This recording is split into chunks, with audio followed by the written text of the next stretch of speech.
ꯂꯥꯟꯖꯦꯜꯂꯛꯇꯨꯅ ꯂꯩꯔꯤꯕꯁꯤꯡꯒꯤ ꯑꯣꯏꯅ ꯃꯇꯝ ꯈꯔ ꯂꯩꯅꯕ ꯇꯦꯝꯄꯣꯔꯔꯤ ꯁꯦꯜꯇꯔ ꯍꯣꯝ ꯃꯤꯌꯥꯝꯗ ꯈꯨꯠꯁꯤꯟꯅꯈ꯭ꯔꯕꯁꯨ ꯉꯁꯤ ꯐꯥꯎꯕ ꯃꯄꯨꯡ ꯐꯥꯅ ꯃꯤꯑꯣꯏꯁꯤꯡ ꯆꯪꯂꯛꯇꯨꯅ ꯂꯩꯇ꯭ꯔꯤ꯫ ꯍꯤꯔꯝ ꯑꯁꯤꯒꯤ ꯃꯇꯥꯡꯗ ꯏꯂꯤꯠ ꯇꯤꯚꯤꯒꯤ ꯑꯈꯟꯅꯕ ꯄꯥꯎꯗꯝ ꯑꯃ꯫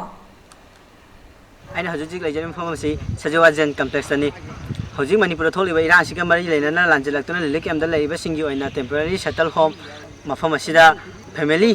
100 ꯂꯩꯕꯒꯤ ꯀꯥ ꯑꯗꯨ ꯁꯥꯔ ꯃꯇꯨꯡꯗ ꯉꯔꯥꯡ ꯑꯁꯤ ꯆꯤꯐ ꯃꯤꯅꯤꯁꯇꯔꯅ ꯈꯨꯠꯁꯤꯟꯅꯈꯤꯕꯁꯤꯡ ꯐꯦꯃꯤꯂꯤꯁꯤꯡ ꯑꯁꯤ ꯃꯐꯝꯁꯤꯗ ꯍꯧꯖꯤꯛꯃꯛꯀꯤ ꯑꯣꯏꯅꯗꯤ ꯆꯪꯉꯒ ꯂꯩꯕꯒꯤ ꯃꯃꯤꯗꯤ ꯎꯕ ꯐꯪꯗ꯭ꯔꯤ꯫ ꯑꯗꯣ ꯃꯁꯤꯗ ꯀꯔꯤ ꯃꯣꯏꯒꯤ ꯀꯥ ꯅꯨꯡ ꯀꯃꯥꯏꯅ ꯇꯧꯕ, ꯃꯣꯏꯒꯤ ꯇꯣꯏꯂꯦꯠ ꯑꯃꯗꯤ ꯕꯥꯠꯔꯨꯝꯅꯆꯤꯡꯕ ꯀꯃꯥꯏꯅ ꯇꯧꯕ, ꯃꯈꯣꯏꯗ ꯀꯔꯤ ꯐꯦꯁꯤꯂꯤꯇꯤ ꯐꯪꯒꯅꯤ ꯍꯥꯏꯕꯗꯨꯒꯤ ꯃꯔꯨꯑꯣꯏꯕ ꯄꯥꯎꯗꯝ ꯈꯔ ꯃꯤꯌꯥꯝ ꯄꯨꯟꯅ ꯃꯤꯠꯌꯦꯡ ꯇꯥꯃꯤꯟꯅꯕꯒꯤ ꯇꯥꯟꯖꯥꯗ ꯂꯧꯃꯤꯟꯅꯁꯤ꯫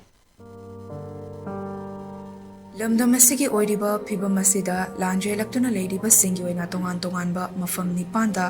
ꯃꯇꯝ ꯈꯔꯒꯤ ꯑꯣꯏꯅ ꯂꯩꯅꯕꯅꯤ ꯍꯥꯏꯗꯨꯅ ꯇꯦꯝꯄꯣꯔꯔꯤ ꯁꯦꯜꯇꯔ ꯍꯣꯝ ꯁꯥꯕꯒꯤ ꯊꯕꯛ ꯆꯠꯊꯔꯤ꯫ ꯃꯁꯤꯒꯤ ꯃꯅꯨꯡꯗ ꯁꯖꯤꯋꯥ ꯖꯦꯜ ꯀꯝꯄ꯭ꯂꯦꯛꯁꯇ ꯁꯥꯔꯤꯕ ꯇꯦꯝꯄꯣꯔꯔꯤ ꯍꯣꯝ ꯑꯁꯤꯒꯤ ꯀꯥꯁꯤꯡ ꯑꯌꯥꯝꯕ ꯁꯔꯨꯛ ꯁꯥꯕ ꯂꯣꯏꯁꯤꯜꯂꯛꯄꯗꯒꯤ ꯔꯤꯂꯤꯐꯇ ꯂꯩꯕꯗ ꯈꯨꯗꯣꯡ ꯍꯦꯟꯅ ꯆꯥꯗꯕꯁꯤꯡꯒꯤ ꯑꯣꯏꯅ ꯃꯐꯝ ꯑꯁꯤꯗ ꯂꯩꯅꯕ ꯍꯥꯏꯗꯨꯅ ꯑꯣꯒꯁꯠ 29ꯗ ꯂꯩꯒꯗꯕ ꯃꯤꯑꯣꯏꯁꯤꯡꯗ ꯈꯨꯠꯁꯤꯟꯅꯕ ꯍꯧꯈ꯭ꯔꯦ꯫ ꯃꯐꯝ ꯑꯁꯤꯗ ꯁꯥꯔꯤꯕ ꯀꯥꯁꯤꯡ ꯑꯁꯤ ꯇꯣꯏꯂꯦꯠꯅꯆꯤꯡꯕ ꯃꯁꯥꯒꯤ ꯀꯥꯗ ꯍꯥꯞꯂꯤ꯫ ꯑꯗꯨꯃꯛꯄꯨ ꯃꯐꯝ ꯑꯁꯤꯗ ꯂꯩꯒꯗꯧꯔꯤꯕꯁꯤꯡ ꯄꯨꯟꯅ ꯂꯥꯛꯇꯨꯅ ꯂꯩꯕꯒꯤ ꯃꯃꯤ ꯑꯗꯨꯃꯗꯤ ꯎꯕ ꯐꯪꯗ꯭ꯔꯤ꯫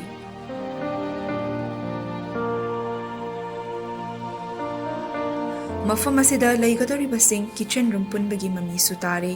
हिरम असिगी मतंगदा सवोंबुंग STO गी माइकेदगी थमलकपदा मफम असिदा लेगदोरिबसिंगी ओइना मखोइना मफम असिदा लेबा मतमदा नोंगमदा चंगबा पोटलमसिंग लेंगाकी माइकेदगी पीगनी लोइनेना अवाट अपा लेरकपा मतमदा सिजिननबा ओइना हप्ता खुदिंगी सेनगी मतेंगसु लेंगाकी माइकेदगी फंगहनगदौरी हौजिकमक्की ओइना मफम असिदा लेगदोरिबा मियोइसिंग पुन्ना लेत्रबसु लाक्लिबा मंदे फाउबकी मनुंगदा पुन्ना लेहन्नबा होनरी हाइरी मसीने हौजी मफम असिगी ओइ फिबम असी मसीदा लेंगानदि मफम असिदा लेगदोरिबसिंगदमक्ता कासिंग निंगथिना सेम साबगी ममी चावना तारी खुदकी ओइना सारकपना ओइगदोरिब्रा लंबी चथोक चसिंगी ओइनदि खितंग खुदोंग चादब खरा फिबम अमदा लेरी अदुमपु नुंग थादुना कन होनबगी ममी अमदि तारी मसीदा मरु ओइरिबदि मियाम लेनाबनि हाइदुना खुसिनखरबा मतुंग करिगिदमक्ता मफम असिदा मियाम पुन्ना चंगदुना लेत्रिबनो हाइबसिनि हिरम असिगी मतांगदा वीडियो जर्नल सेंथोबगा लोनेना पाउदमजरिबा पाइतोंग गोंथोकजम इलिट न्यूज सजिवाजेन अमरोमदा टेम्पररी शेल्टर होम मियामदा खुदसिनरकपदगी रिलीफ कैंप लेरिबसिंग अवाबगी मथक्ता अवाबो ओइनरकले सजिवा जेल कॉम्प्लेक्स सारिबा होम असी साबा लोइरे हाइदुना खुंद्राकपमगी नाउरेंबिरा हरि कॉलेज लेरिबा मियोइसिंग मफम अदुदा होंगजन्नबा लेंगाकना खंगलखे अदुमकपु मियोइ खरा मफम अदुदा होंगजिनबा पामी पामदे हाइबगी मतंगदा इलिट टीवीगा अखनना उनरुबा मतमदा खुंद्राकपम रिलीफ कैंपता मियोइसिंगना फोंगदोरकपदा लेंगाकना साबा लोइरे हाइदुना अइखोइबु मफम अदुदा चंगो हाइना हाइरकले लेंगाकनदी कन्ना होटनाबीरी अदुमकपु निंगथिना साबा लोइद्रिबा मफम असिदा करिगिदमक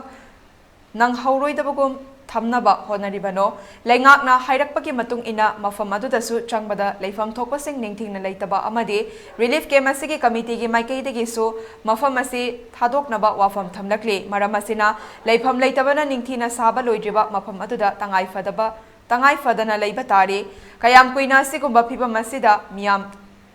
थमखिगदगे हाइबा वाफम फोंगदोरखे फमुंग मोइना काम पीरिजिदा कामदा मी अनीदगी हेनदी मी अनीनीगिदी पाइबा मी मदा काम अदुमदा मी अनीनी हारिजे मी फैमिली दुगी ओइनदी होय अनोइबा मिजु यावे अकंगबा मिजु यावे अदो मोइना पीदुरिबा पोसे युम सारे हारगा खुसिनरगा सिने याराब्रा अखोइना लेदुरिजे सही मतम अकंगनबी लेबा नत्रि अखोइना संगदु इकौहारिबा खुंजिदा अखोइजे करम मतमदा सही के आबुक लेरगा संगबा ngamdurino सही के टेम्परेरी हुजिक सजिवा हारिबाजिदा अखोइ करम मतमदा कयाबुक लेदुइनो हाबजे खंगबा ngamdri aduna अखोइगिदी अखोइ सरकार अखोइना हाइजनिंगबदी अखोइजे लेइरे हारगाजु फजना अखोइ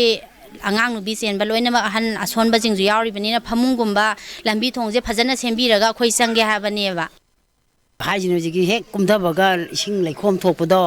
अदुगी कुमधबदा कुमधनिंग अदु याम नुंगाइरोदबा अंगांग नुबी यावनिना इमुंगदु पिसक पिकपनिना नाक्तंग सानबमजु लेतबा अखोइना हाइदुने मसाइ हाइदो सिमथकी कनोदुमा तासनबिरोबा अदुमा रेजिंगदुमा हापचनबिरो अदुगा नालादुना सोमदा जोंगि मताइरोमदा तौबिरोबा मयाइरो तौबिनोबा अदुमतंग को फजना नुंग थारगा को काबक तौसनबिरदी अंगांग नाक्तंग सानरजु अखोइजु नाक्तंग पोथाबदु नुंगाइदना इमुंगदु पिसा पिबदर ने चुप लेगदबदो या वादोबा ꯑꯗꯨꯗꯪ ꯂꯣꯏꯁꯟꯕꯤꯔꯣ ꯑꯗꯨꯒ ꯑꯩꯈꯣꯏꯒꯤ ꯑꯩꯈꯣꯏꯁꯨ ꯁꯤꯗ ꯊꯥ 4 ꯆꯨꯞꯅ ꯍꯤꯞꯄꯛꯑꯕꯅꯤꯅ ꯀꯥꯡꯊꯣꯟꯗꯣ ꯑꯃꯃꯝꯗꯪꯒ ꯄꯤꯕꯤꯌꯨ ꯑꯗꯨꯒ ꯑꯩꯈꯣꯏ ꯍꯣꯡꯖꯜꯂꯒꯦꯅ ꯍꯥꯏꯕꯅꯦꯕ